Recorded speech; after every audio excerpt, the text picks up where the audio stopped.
"You people always think you can sneak into first class just because you're wearing a nice watch," the gate agent spat, her voice dripping with venom. The entire terminal went silent. 19-year-old Marcus wasn't trying to sneak anywhere. He was holding a valid ticket, a ticket his father bought him. But before he could speak, he was slammed against the counter, his face pressed into the cold laminate. "Stop resisting!" a security guard screamed. The cold steel of handcuffs bit into Marcus's wrists. As the camera phones of 100 strangers started recording, the gate agent smirked, thinking she had just caught a criminal. She didn't know that the young man in the hoodie wasn't just a passenger. He was the son of the man who owned the very plane she was standing on. And that smirk was about to cost her everything. The air inside Chicago's O'Hare International Airport was thick, with the scent of burnt coffee and the frantic energy of delayed travelers. It was a Tuesday afternoon, specifically November 14th, a day that would go down in the history of Zenith Airways as Black Tuesday. Marcus Sterling adjusted the strap of his backpack. It was a worn-out Jansport, faded navy blue with a fraying strap. To the untrained eye, Marcus looked like any other college kid heading home for Thanksgiving break. He wore a charcoal gray hoodie, loose-fitting jeans, and a pair of beat-up Nike sneakers. He had large, over-ear headphones resting around his neck, playing a soft jazz track, something his father had introduced him to years ago. Marcus was 19. He had kind eyes, a quiet demeanor, and a brilliance that had landed him on the dean's list at Stanford University for 2 years running. He wasn't loud. He wasn't aggressive. He just wanted to go home. He checked his phone. 1:45 p.m. Boarding for flight ZA 492 to London was starting in 10 minutes. Marcus wasn't just going to London. He was heading to the corporate headquarters of Zenith Airways for a surprise visit. He approached Gate K-12. The area was packed. A sea of exhausted faces looked up at the monitors. Babies were crying. Businessmen were shouting into their phones about missed connections. At the podium stood Brenda Higgins. Brenda had been with Zenith Airways for 15 years, and in her mind, she was the airport. She wore her uniform, a navy blue blazer with a silk scarf tied tightly around her neck, like armor. Her name tag was polished to a shine. Brenda had a reputation. The other staff members called her the gatekeeper, and not in a complimentary way. She prided herself on sniffing out trouble. To Brenda, trouble usually meant anyone who didn't look like they belonged in the tax bracket of her first-class passengers. Marcus walked past the long, snaking line of economy passengers and headed toward the lane marked Priority/First Class. The carpet there was red, distinct from the gray industrial tiling of the rest of the terminal. As his sneaker hit the red carpet, Brenda looked up. Her eyes narrowed instantly. She didn't see the Stanford student. She didn't see the polite young man. She saw a black teenager in a hoodie. "Excuse me!" Brenda's voice cut through the ambient noise like a whip. Marcus stopped and looked around, assuming she was talking to someone behind him. "You," she pointed a manicured finger at him. "The line for economy is back there, way back there. You can't cut through here just to charge your phone." Marcus blinked, confused. He pulled his headphones down completely. "I'm not cutting, ma'am. I'm boarding." Brenda let out a short, sharp laugh. It was a sound devoid of humor. "Boarding? Group 1 is for first class and Diamond Medallion members only. Zone 5 boarding doesn't start for another 30 minutes. Go wait with the others." She gestured dismissively toward the crowded general seating area, where people were sitting on the floor because there weren't enough chairs. Marcus took a deep breath. He was used to this. It was a sad reality of his life that despite his background, despite his education, he was often viewed through a lens of suspicion. "I know," Marcus said calmly, his voice steady. "I'm in first class, seat 1A. The silence that followed was heavy. The businessman standing behind Marcus, a tall man in a tan suit named Arthur Pendleton, shifted uncomfortably. Brenda stared at Marcus. Her face went slightly red, not with embarrassment, but with anger. She felt challenged. "Seat 1A," she repeated, mocking him. Let me see your boarding pass. Marcus reached into his pocket and pulled out his phone. The screen displayed the Zenith Airways app with the QR code clearly visible. It was framed in gold, the signature color of the 2 Elite status. He held the phone out. Brenda didn't scan it. Instead, she snatched the phone out of his hand. "Hey," Marcus said, stepping forward instinctively. "Please don't take my phone." "Back up," Brenda shouted, causing several people in the waiting area to jump. "I need to verify this. Step back behind the red line." Marcus raised his hands, palms open, showing he was no threat. He stepped back behind the line. "It's a valid ticket, ma'am. My name is Marcus Sterling." "Sterling?" Brenda scoffed, looking at the phone and then back at him. "Like the CEO, Reginald Sterling?" "Yes," Marcus said quietly. "He's my father." Brenda stared at him for a second, and then she burst out laughing. It was a loud, cackling sound that drew the attention of Officer Thomas Greggs, who was standing near the food court eating a bagel. "Did you hear that?"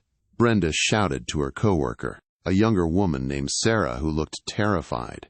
"This kid says he's Reginald Sterling's son, in a hoodie, with those shoes!" Brenda looked back at Marcus, her expression hardening into pure malice. "Listen to me, kid. I don't know where you stole this ticket, or whose account you hacked, but you are not getting on this plane. Reginald Sterling doesn't have a son who looks like you." The air in the terminal changed. It wasn't just a disagreement anymore. It was a spectacle. Officer Thomas Greggs wiped a crumb of cream cheese from his lip and walked over. Greggs was a large man, broad-shouldered, with a buzz cut and a face that looked like it had been chiseled out of granite. He had been an airport security officer for 6 years. He wasn't a bad man, but he was lazy, and he tended to believe whatever the loudest person in the room was saying. Right now, the loudest person was Brenda. "Problem here, Brenda?" Greggs asked, resting his hand on his belt, dangerously close to his taser. "Big problem, Tom," Brenda said, waving Marcus's phone in the air like evidence. "I've got a fraudster here, trying to board first class with a stolen digital ticket. And get this, he claims he's the owner's son." Greggs turned his gaze toward Marcus. He sized him up. Hood, jeans, sneakers, young, black. In Greg's mind, the math didn't add up to first class. "Is that true, son?" Greggs asked, his voice booming. "You trying to pull a fast one?" "No, officer," Marcus said, trying to keep his voice from shaking. He knew how quickly these situations could turn deadly. He had seen the news. He knew the drill. Keep your hands visible. Speak slowly. Don't make sudden moves. "My name is Marcus Sterling." "If you check my ID." "I checked the manifest," Brenda lied. She hadn't checked anything. She was operating purely on prejudice and adrenaline now. She felt the eyes of the crowd on her, and she needed to be right. "There is a M. Sterling on the list, but it's obviously an error or identity theft. This ticket was flagged." "Flagged?" Marcus frowned. "It wasn't flagged 5 minutes ago when I went through TSA pre-check." "Don't get smart with me," Brenda snapped. She looked at Greggs. "He's holding up the flight. We have VIPs waiting to board. Mr. Pendleton here has a connection to make." She gestured to Arthur Pendleton, the man in the tan suit. Arthur looked at Marcus, then at Brenda. Arthur was a wealthy hedge fund manager, but he wasn't blind. "Actually," Arthur said, clearing his throat, "the young man was in line before me, and the app looks legitimate." "Stay out of this, sir." Brenda cut him off. "This is a security matter now." She turned back to Marcus. "I'm going to need you to come with us to the back office. We need to verify your identity and find out whose credit card you stole." "I'm not going to a back office," Marcus said firmly. "I have a flight to catch. My father is expecting me in London. If you just call the corporate number." "I am not calling anyone," Brenda screamed. She was losing control. The fact that he was so calm was infuriating her. He was supposed to be scared. He was supposed to run. Why wasn't he running? "Give me my phone back," Marcus said, reaching his hand out slowly. "He's reaching!" Brenda shrieked, jumping back as if he had pulled a knife. That was the trigger. Officer Greggs didn't think. He reacted. He lunged forward, grabbing Marcus's outstretched arm. "I said back up!"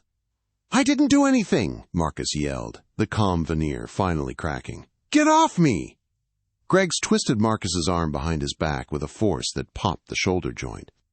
A jolt of pain shot through Marcus's body, and he gasped. Greggs swept his leg, kicking Marcus's feet out from under him. The cud. Marcus hit the hard airport floor chest first. The breath was knocked out of him. His cheek was pressed against the dirty carpet. "Stop fighting! Stop resisting!" Greggs bellowed, putting his knee into the small of Marcus's back. "I'm not fighting!" Marcus wheezed, pain radiating through his chest. The terminal erupted. "Hey, he didn't do anything!" a woman shouted from the economy line. "Get off him! He's just a kid!" another man yelled. Smartphones were out. Dozens of them. The unblinking eyes of the internet were recording every second. Brenda stood over them, clutching Marcus's phone, breathing heavily. She looked down at him with a mix of triumph and disgust. "You should have just listened," she hissed. "Now you're going to jail, and you're banned from this airline for life." She turned to the computer and typed furiously, "Cancel reservation. Ban passenger." She looked at Arthur Pendleton. "I'm so sorry for the delay, Mr. Pendleton. You can board now. Seat 1A is now available if you'd like an upgrade." Arthur stared at her in horror. "I don't want his seat," he said coldly, "and I want your name." "It's Brenda," she said, confident in her authority, "and I'm doing my job." The metal handcuffs were cold and tight. Officer Greggs had ratcheted them down until they pinched the skin of Marcus's wrists. They hauled him up to his feet. Marcus felt a hot tear of humiliation slide down his cheek. He wasn't crying because of the pain. He was crying because of the shame. He was Marcus Sterling. He was a Stanford student. He volunteered at animal shelters. He helped tutor kids in math. And yet, here, in this moment, he was just a body to be subdued. He looked around the terminal. The faces were a blur of shock and pity. "Walk!" Greggs shoved him forward. "My phone," Marcus said, his voice raspy. "She has my phone." "It's evidence," Brenda said, slipping the sleek iPhone into her blazer pocket. "We'll hand it over to the Chicago PD when they get here to process you for fraud and assault." "Assault?" Marcus looked at her, bewildered. "I never touched you." "You came at me aggressively." Brenda lied smoothly. She had done this before. She knew the buzzwords to put in the report. "I felt threatened." They marched Marcus away from the gate, not to a private room, but simply to the side of the boarding area, zip-tying his feet to a metal bench as if he were a dangerous fugitive. They wanted him on display. They wanted to make an example of him. While Greggs stood guard, puffed up with self-importance, Brenda went back to the podium. She picked up the microphone.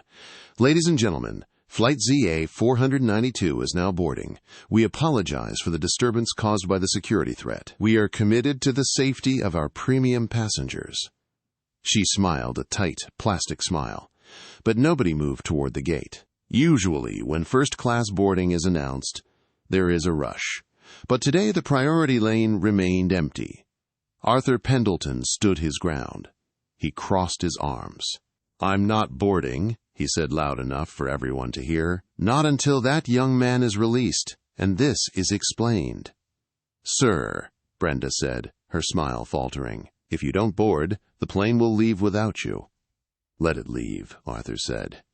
Behind him, a young woman with pink hair, a famous TikTok influencer named Chloe Vane, stepped up. She was holding her phone, live streaming. "Hey guys," Chloe said to her camera, and to the 3.5 million people watching her stream. "You are not going to believe what I just watched at O'Hare.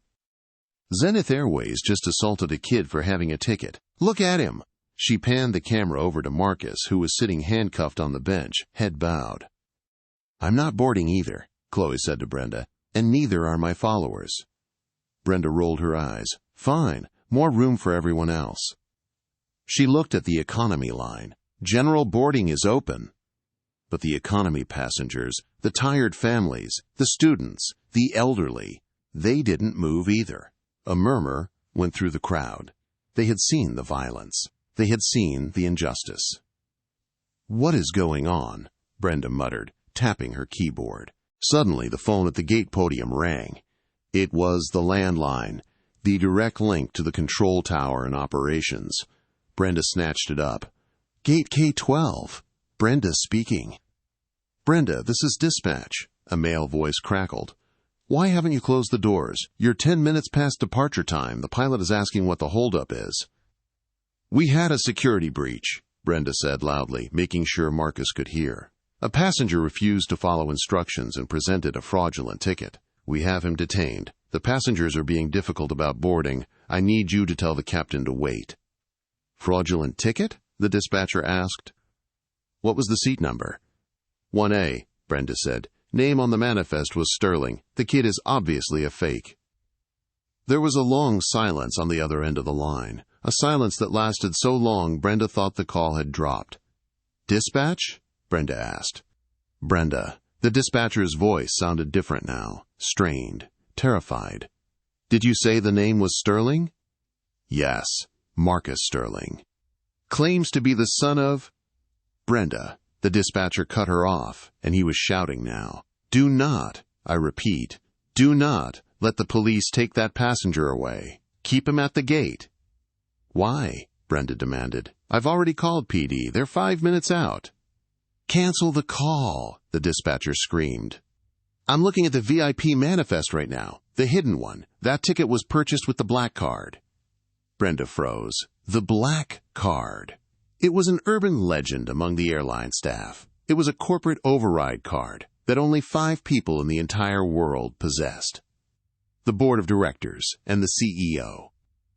So he stole the CEO's card? Brenda whispered, her stomach doing a slight flip. No, you idiot, the dispatcher yelled.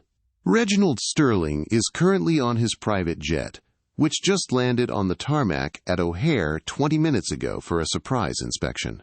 He just pinged the system checking on his son's ticket status. Brenda's blood ran cold. He's here? He's taxiing to your gate right now, the dispatcher said. And Brenda, the system shows you just canceled the ticket of Marcus Sterling. Did you do that? Brenda looked at the computer screen. The red letters canceled blinked back at her. She looked over at Marcus, who was still handcuffed to the bench.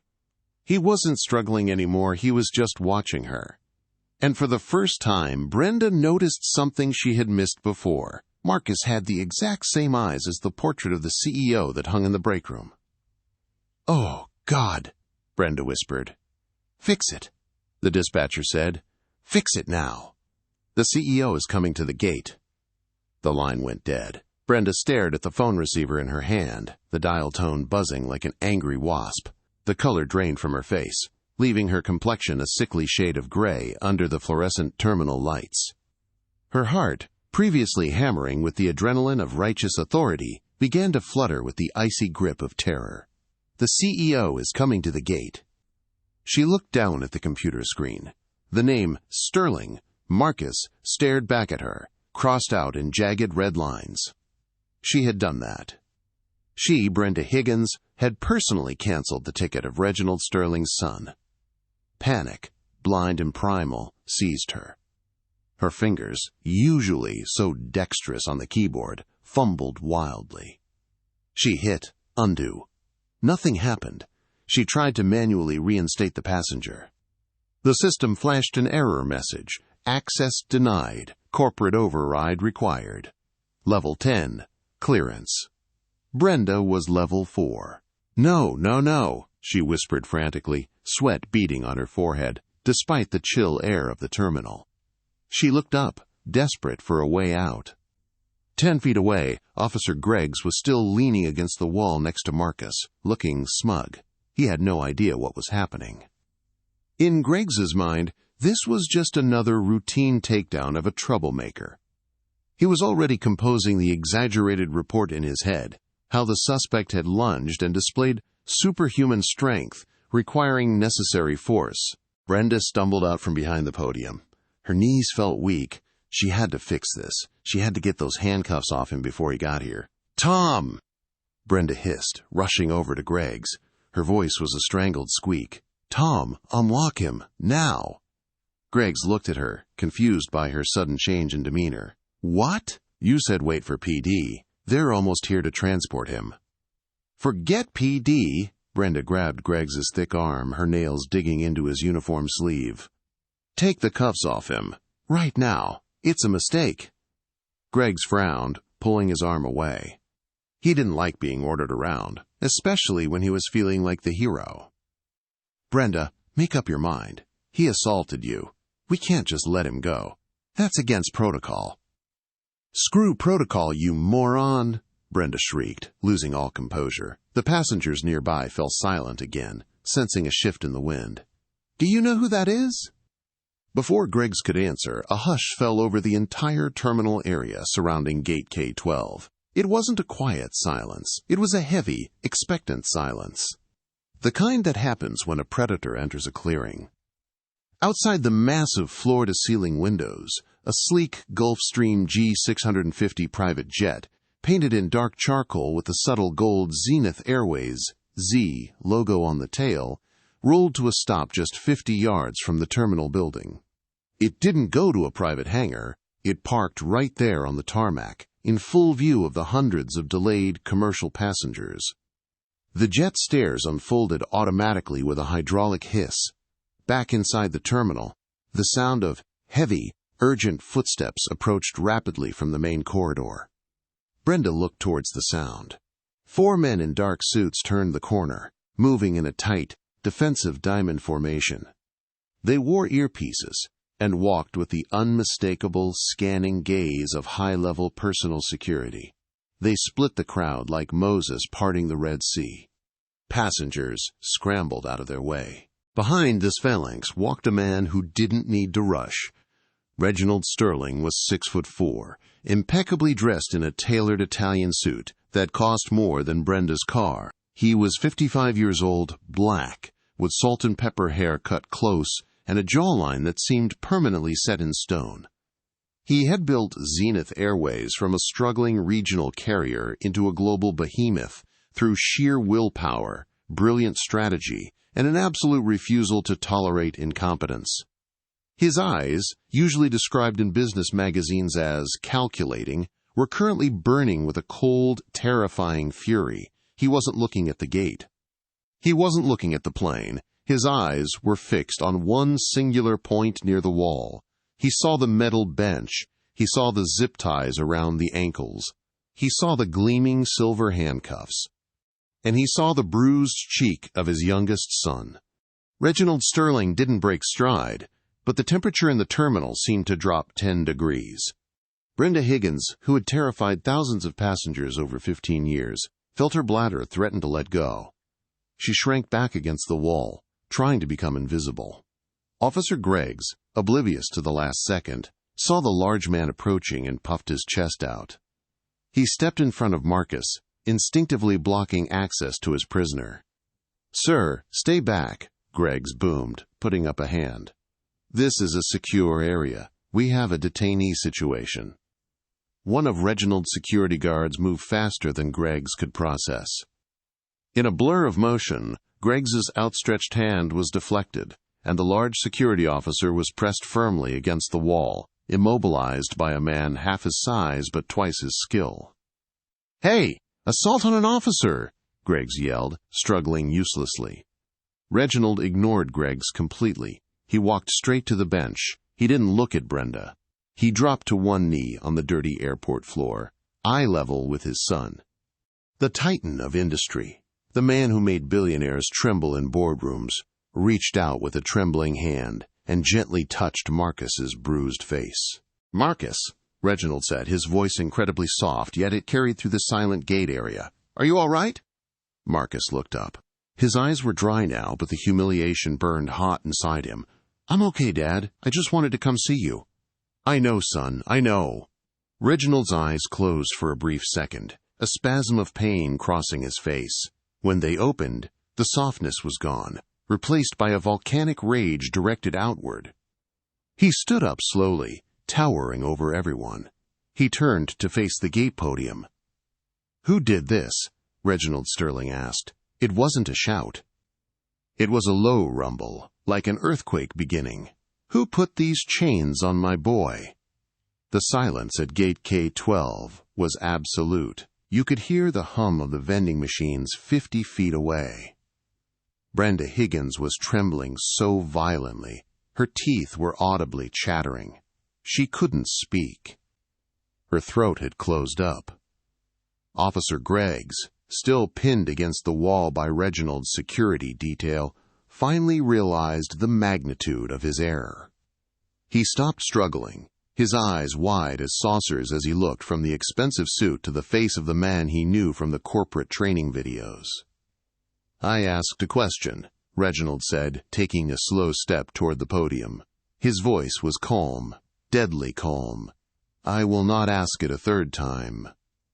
Brenda, finding a reserve of desperate courage, rooted in self-preservation, peeled herself off the wall. She stepped forward shakily. "Mr. Sterling," she stammered. "Sir, it was a misunderstanding, a security protocol failure."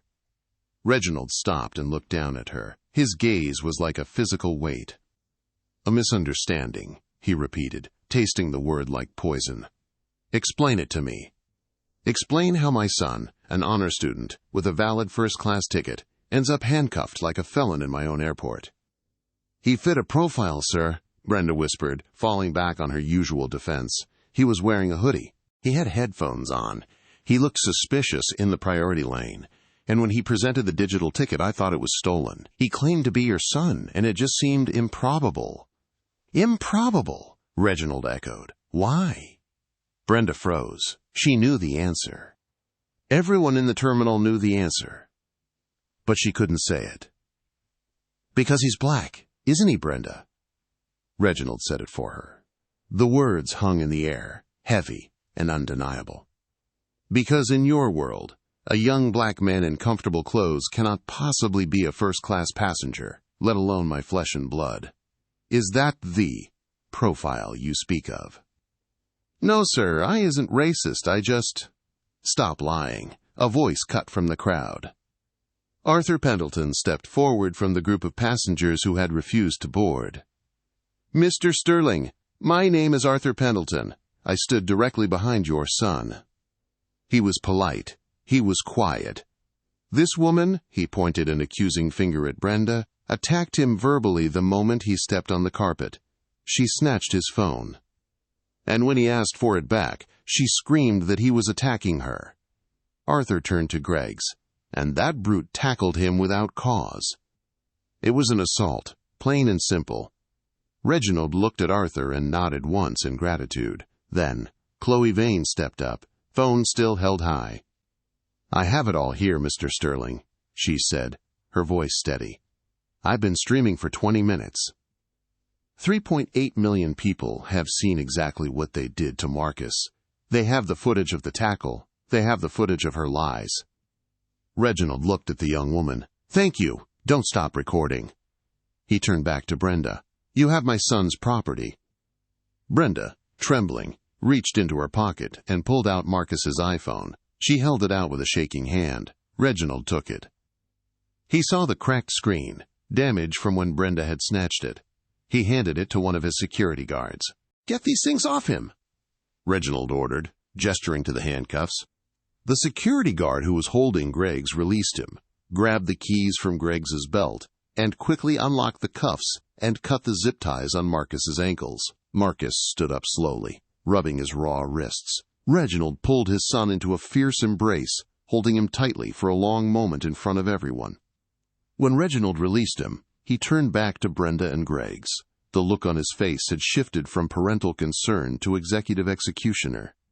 "You mentioned protocol, Brenda," Reginald said, his voice slicing through the air. "Let's talk about protocol. The ticket Marcus used was purchased with a corporate black level account, my personal account. Do you know the protocol for questioning a black level passenger?" Brenda stared at the floor, silent. "You are supposed to contact the concierge desk immediately and discreetly," Reginald roared, his voice finally rising. "You do not accuse. You do not assault. And you certainly do not cancel the ticket of the person whose name is on the side of the building." He pulled out his own phone and made a call. He put it on speaker. "Yes, Mr. Sterling?" a woman's voice answered instantly. It was the VP of Human Resources at Global Headquarters. "Patricia, I'm at O'Hare, Gate K-12. I need the immediate termination paperwork processed for employee number 4922, Brenda Higgins." Brenda let out a sob. "Mr. Sterling, please, I've gave 15 years. And I need you to contact our legal department," Reginald continued, ignoring her. "Did you know that under the FAA Reauthorization Act of 2018, it is a federal felony for an airline employee to physically assault a passenger? I want her stripped of her pension, blacklisted from the industry, and I want our lawyers to fully cooperate with the prosecution." He hung up the phone. Brenda collapsed into a chair behind the podium, weeping uncontrollably. Reginald turned his eyes to Officer Greggs. "And you," Reginald said with disgust, "you aren't my employee. You're a contractor. But not for long." Siren lights began to flash outside the windows, painting the terminal walls in chaotic reds and blues. The real Chicago Police Department had finally arrived. 4 uniformed officers came running down the jetway corridor, hands on their holsters, responding to Brenda's original frantic call about a, quote, dangerous passenger. They skidded to a halt when they saw Reginald Sterling, his private security team, and a terminal full of people glaring at the airport security guard. "What's the situation here?" the lead CPD sergeant asked, looking confused. Reginald stepped forward. "Sergeant, I am Reginald Sterling. I would like to file charges of aggravated assault, unlawful imprisonment, and filing a false police report against these 2 individuals." He pointed to Brenda and Greggs. "We have multiple eyewitnesses and video evidence." The sergeant looked at Greggs, then at the weeping Brenda, and then at the imposing figure of the airline CEO. He didn't hesitate. "Cuff them," the sergeant ordered his officers. The crowd of passengers, who had been holding their breath, erupted into cheers and applause as the real police slapped handcuffs on Greggs and hauled Brenda out of her chair. The karma wasn't just hard. It was swift, public, and absolute. The visual of justice being served at Gate K-12 was stark, loud, and brutally efficient. As the Chicago Police Department officers marched Brenda Higgins and Officer Greggs away, the dynamic in the terminal shifted instantly. Brenda, who had held her head high with unearned arrogance just minutes before, was now slumped over, weeping openly. She didn't look at the passengers she had terrorized. She stared at her feet, finally understanding that her reign as the gatekeeper was over. Greggs was less compliant. As he was shoved toward the exit, he was still sputtering, trying to leverage authority he no longer possessed. "You're making a mistake. I was following procedure." "Save it for the judge," the sergeant barked. As the automatic doors slid open and swallowed the disgraced pair, a spontaneous cheer erupted from the waiting area. It was a release of tension, a collective exhale from 200 people who had witnessed a bully finally get punched back by the universe. Reginald Sterling did not cheer. He stood like a statue in the center of the storm, his arm wrapped protectively around Marcus's shoulders. He could feel the tremor still running through his son's body, the adrenaline crash that comes after trauma. Reginald turned his attention to the flight crew. Captain Davies and his co-pilot were standing by the jet bridge door, looking pale. "Captain Davies," Reginald said, his voice carrying the weight of absolute command. "Get this plane in the air. These people have waited long enough." Reginald turned to face the crowd of passengers. The cheering died down as they waited for the CEO to speak. "Ladies and gentlemen," Reginald projected his voice, "I want to personally apologize for what you witnessed today. Zenith Airways was built on the promise of connecting people, not dividing them. What happened to my son was a disgrace. It was a failure of leadership, and it stops today." He gestured to the gate agents who had rushed over to help. "Every single passenger on flight ZA 492 will receive a voucher for a round-trip ticket to any destination we fly to, globally. Valid for 2 years. Furthermore, once you are on board, the bar is open. All food and beverage services complimentary for every cabin class. Put it on my personal corporate tab." The applause that followed was deafening, but Reginald was already moving. He turned to Arthur Pendleton and Chloe Vane, who were standing near the window. "Mr. Pendleton, Ms. Vane," Reginald said. "I meant what I said. I would be honored if you would join Marcus and me as my personal guests in first class. There are 2 open seats in row 1. Arthur adjusted his tie, a small smile playing on his lips. "I usually prefer the aisle, Reginald, but for this, I'll take a window. It's not every day you see justice served so swiftly." "I'm in," Chloe said, pocketing her phone. "But I'm warning you, I'm going to eat all the free snacks." Reginald allowed a faint, brief smile. "You can have whatever you want." He guided Marcus toward the jet bridge. As they left the terminal and entered the enclosed tunnel leading to the aircraft, the noise of the crowd faded, replaced by the hollow hum of the airport machinery. Halfway down the bridge, Marcus stopped. He leaned against the cool metal wall, closing his eyes. "Marcus?" Reginald stopped immediately. "Are you dizzy?"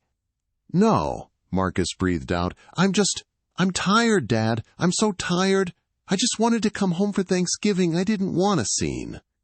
"You didn't make the scene, Marcus," Reginald said firmly, gripping his son's shoulders. "They did. Never forget that. You held your dignity. They lost theirs." When they stepped on board, the atmosphere was radically different from the cold hostility of the gate. The lead flight attendant, Elena, was waiting with tears in her eyes. "Mr. Sterling," she said, her voice trembling, "I am so sorry. We had no idea what was happening out there." "It's okay," Marcus said softly, offering comfort despite being the victim. "I have ice prepared for your face," Elena said, ushering them to seat 1A and 1B. As the plane filled up, the mood was strange. Usually, boarding is chaotic. Today, passengers walked past row 1 with respectful nods. Some whispered, "Sorry about that," to Marcus.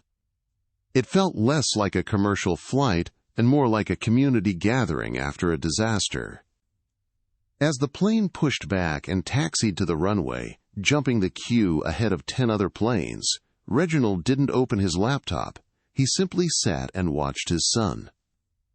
Marcus accepted the ice pack and held it to his cheek, staring out the window as the lights of O'Hare fell away. "Why didn't you tell them?" Reginald asked quietly, once they were at cruising altitude. Marcus turned from the window. "Tell them what?" "That you were my son, earlier, before they put the cuffs on." "I did tell them," Marcus said, looking at his father. "I told them 3 times. I showed them my name. I showed them the app."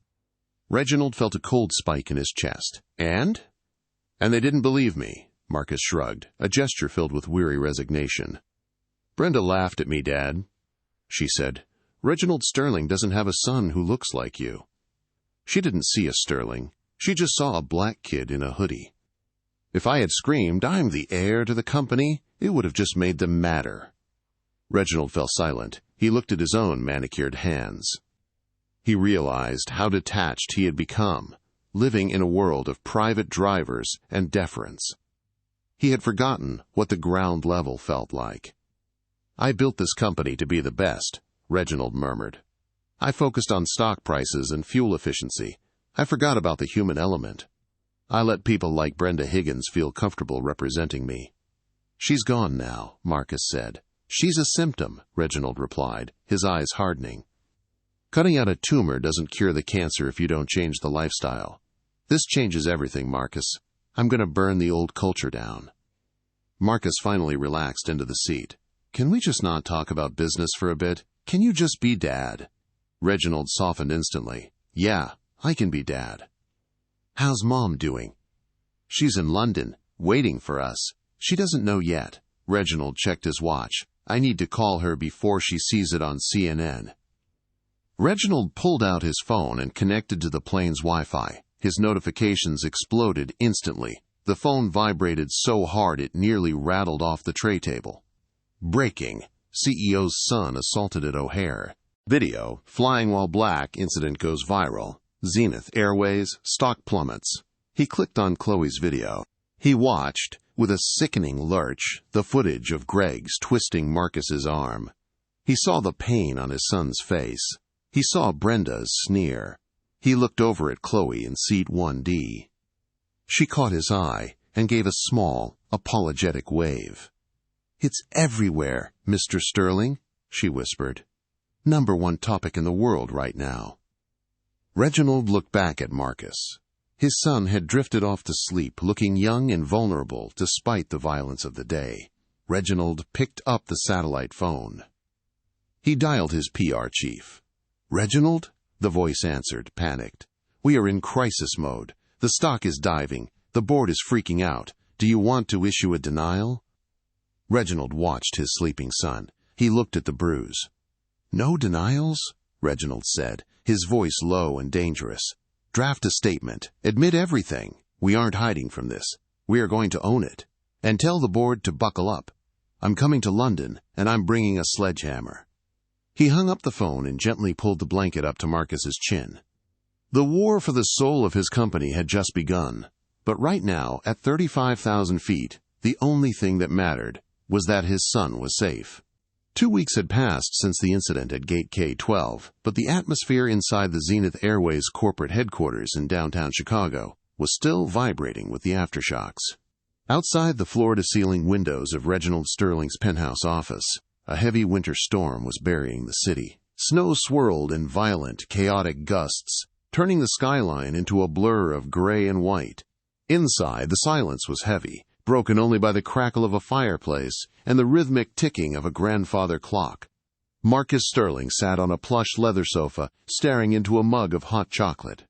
The physical evidence of the assault had mostly faded. The swelling in his cheek was gone, and the bruises on his wrists where the handcuffs had bitten into his skin were now just faint yellowing shadows. But Marcus wasn't the same. He was quieter. He flinched when doors slammed. He checked his pockets constantly to make sure his ID was there. Reginald stood by the window, his back to the room. He was watching the storm, his reflection ghosting against the glass. He looked exhausted. The deep lines etched around his eyes told the story of 14 sleepless nights. The fallout from Black Tuesday hadn't just been a news story. It had been a cultural tsunami. Chloe Vane's live stream had been archived, re-uploaded, and analyzed by every major news outlet on the planet. The view count had surpassed 150 million. The hashtag #FlyingWhileBlack was trending in 30 countries. The image of Marcus, hoodie on, head bowed, handcuffed to a metal bench while the Zenith logo shone brightly in the background, had become an iconic symbol of modern prejudice. "Have you looked at the news today?" Reginald asked, his voice low, not turning away from the window. "I stopped looking 3 days ago, Dad," Marcus said softly. "It's too much noise." "The noise is necessary," Reginald replied, turning around. He walked over to his massive mahogany desk, which was covered in stacks of legal files. "It's the only thing that ensures they don't get away with it." Reginald picked up the top file. "The district attorney isn't playing games. They formally indicted Brenda Higgins this morning." Marcus looked up. "Jail?" "Oh, she's looking at significant time," Reginald said, his voice hard and cold. 2 counts of felony false imprisonment. 1 count of aggravated battery. Filing a false police report. And because the federal prosecutor got involved, they tacked on a hate crime enhancement. Her bail was set at $250,000. She couldn't pay it. She's currently sitting in Cook County Jail awaiting arraignment. Reginald tossed the file back onto the desk. It landed with a heavy thud. "And it didn't stop there," Reginald continued, pacing the room. The energy coming off him was intense, a mixture of fatherly protection and CEO ruthlessness. The Internet did what the Internet does. They dug into her past. It turns out Brenda had a history.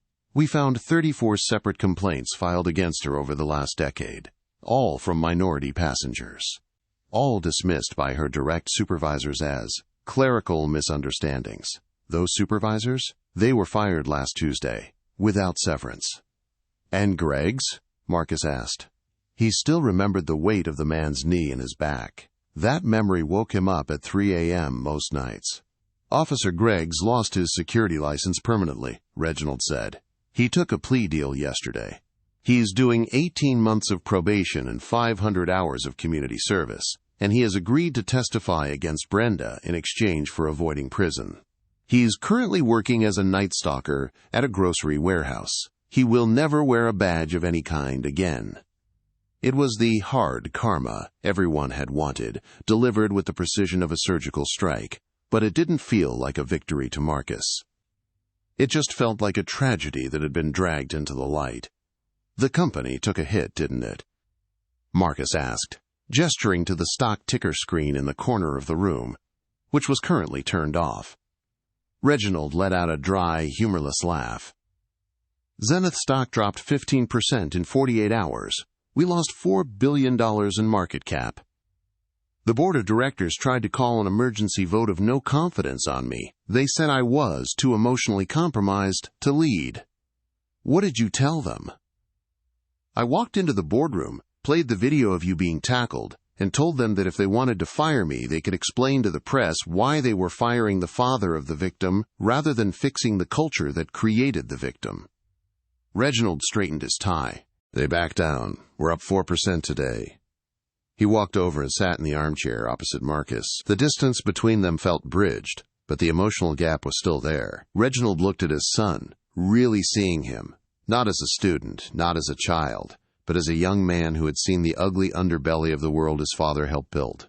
I've ordered a complete overhaul, Reginald said quietly. We fired the VP of Airport Operations. We gutted the HR department at O'Hare. Every single employee, from the pilots to the baggage handlers, is undergoing mandatory, rigorous bias training. We are changing the software so that no gate agent can unilaterally cancel a ticket without dual manager approval. It will never happen again. Not on my watch. Marcus nodded slowly, his fingers tracing the rim of his mug. That's good, Dad, really. It's important. But it's not enough, is it? Reginald asked. He leaned forward, his elbows on his knees, his eyes searching Marcus's face. Marcus hesitated. He took a breath, deciding to speak the truth that had been eating at him. You know what the worst part was? Marcus whispered. It wasn't the cuffs. It wasn't even the knee in my back. What was it? It was the feeling, Marcus said, his voice trembling slightly. For a split second, when she was screaming at me and everyone was staring, I actually felt like I was wrong. I felt like I was the criminal. I started thinking, maybe I shouldn't be in this line. Maybe I don't belong here. That's what she did to me, Dad. She made me question my own right to exist in that space. Reginald closed his eyes. The pain on his face was raw. I am so sorry, Marcus. And the other thing, Marcus continued, tears finally welling in his eyes. If I wasn't your son, if I was just Marcus from down the block, I'd be in jail right now. Brenda's report would be the official record. I'd be charged with assault. My scholarship would be gone. My life would be over. The only reason I'm sitting here drinking hot chocolate in a penthouse is because you have a black Amex card and a private jet. The silence that followed was thick and suffocating. It was the elephant in the room, the privilege that had saved Marcus, and the injustice that destroyed so many others. Reginald stood up abruptly. He walked to his desk, unlocked a drawer, and pulled out a thick binder. He brought it over and placed it on the coffee table in front of Marcus. You're right, Reginald said firmly. My money saved you, and that is a systemic failure. I can't fix the whole world, Marcus, but I can make damn sure that Zenith Airways never destroys another life like that. He tapped the binder. This is the paperwork for the Sterling Legal Defense Fund. I signed it an hour ago. Marcus looked at the binder. What is it? I've endowed it with $50 million of my own personal capital, Reginald explained, his voice gaining strength. It is a specialized legal team, the best pit bulls in Chicago and New York. Their sole purpose is to represent travelers who are wrongfully detained, profiled, or assaulted by airline staff or airport security. Any airline, anywhere. Reginald looked at his son with burning intensity. If a kid from the South Side gets stopped for flying while black, he doesn't need to be my son to get justice anymore. He just needs to call this number. And my lawyers, the same ones who are destroying Brenda Higgins right now, will show up to defend him. Pro bono. Free of charge. Marcus stared at the binder. He opened it and saw the mission statement on the first page. To ensure that dignity is not a luxury class privilege.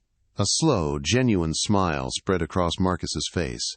The heavy weight in his chest seemed to lighten. $50 million? To start, Reginald smiled back. I figure it's a better investment than a new yacht. This is amazing, Dad, Marcus said. You're actually going to fight for them. We are going to fight for them, Reginald corrected. I want you on the board of the fund, if you want the spot. I do, Marcus said immediately. I really do. Reginald stood up and extended a hand to his son. Marcus took it, and Reginald pulled him up into a tight embrace. They stood there for a moment, father and son, united not just by blood, but by a shared mission born out of trauma. You belong in that room, Marcus. Reginald whispered into his ear. You belong in first class. You belong in the boardroom. Don't you ever let anyone make you doubt that again. I won't, Marcus said, pulling back. He wiped his eyes. Reginald looked at his watch. Now, enough business. We've saved the company, we've reformed the system, and we've launched a legal fund. I think we've earned dinner. Please tell me we aren't going to that French place with the tiny portions, Marcus joked, his old self finally peeking through. Reginald laughed, a deep, booming sound that filled the penthouse. No French food tonight. I was thinking we go to that dive spot on Wells Street. The one with the greasy double cheeseburgers you like. Now you're talking, Marcus grinned. Let's go, Reginald said, grabbing his coat. And Marcus? We're taking the car. No private jets tonight. Sounds perfect, Dad. As they walked out of the office, the lights of the city twinkled below them through the snow. The world was still imperfect, and the scars of the past 2 weeks would take time to heal. But as the heavy oak doors clicked shut behind them, Marcus Sterling knew one thing for sure. The next time he walked up to a gate, he wouldn't just be a passenger. He would be part of the change. What a ride! The story of Marcus Sterling rocked the world because it forced us to look at ugly truths about power and prejudice. It showed how quickly authority can be abused, but also how brutally justice can strike back when good people and a billionaire dad stand up to say, enough. Marcus didn't want to be a hero. He just wanted to go home. But his ordeal changed an entire industry and created a shield for others who might not have a CEO father to save them. If this story fired you up, if you believe that everyone deserves respect no matter what they're wearing or what they look like, hit that like button hard. Let's get this video to 10,000 likes to show we stand with Marcus. Share this video with your friends so everyone knows that prejudice has no place at 30,000 feet. And don't forget to subscribe and ring that bell so you never miss a dramatic story that matters. Thanks for watching, and I'll see you in the next one.